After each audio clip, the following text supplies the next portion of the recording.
Aile toplumun kalesi ve temelidir. Babalar ailenin kurucusu ve direğidir. Aile düzeni kalmayan ülkelerde toplumsal bütünlük bozulur. Zayıf ve bağlantısız insan yığınlarına dönüşür. Devletin bütün yasalarında ve Aile Bakanlığı gibi teşkilatlarında babaları temsilen erkeklerin yok sayılması, baştan suçlu ve sorumlu görülmesi, kurumsal yapısında babalara yönelik temsiliyete layık görmemesi kabul edilemez ve daha büyük mağduriyetlere yol açar. SEDAV Sözleşmesi'yle dayatılan toplumsal cinsiyet eşitliği adın altında adeta bir kanser gibi aile kurumunun düzenini dağıttığını düşünüyoruz.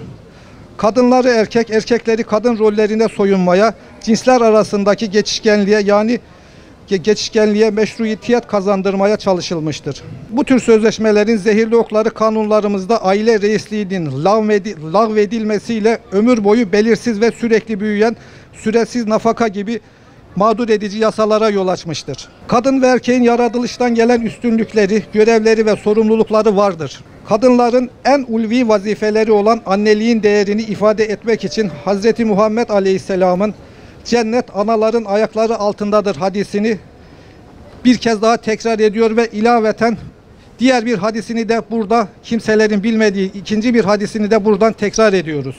Şudur o hadis: baba cennetin orta kapısıdır hadisini neden unutturmaya çalışılmaktadır? Bunu da sizlerin takdirine sunuyoruz. İstanbul Sözleşmesi SEDAV ile başlatılan aile düşmanlığı ve mağduriyetler zirveye çıkmış, kurumsal garantiye alınmış 62-84 gibi hukuki uzantılarla bizzat devletler tarafından korunularak sürdürülmesi hedeflenmiştir. İstanbul Sözleşmesi'nin vahim sonuçlarını nihayet fark eden hükümetimiz çekilmeye karar vermişse de bunun kanuni uzantıları 62-84 dolu kanun gibi Türkiye Cumhuriyeti Türk Ceza Kanunu ve Türk Medeni Kanunu'ndaki yasalardaki bağlantıları da doğrudan lağvedilmelidir.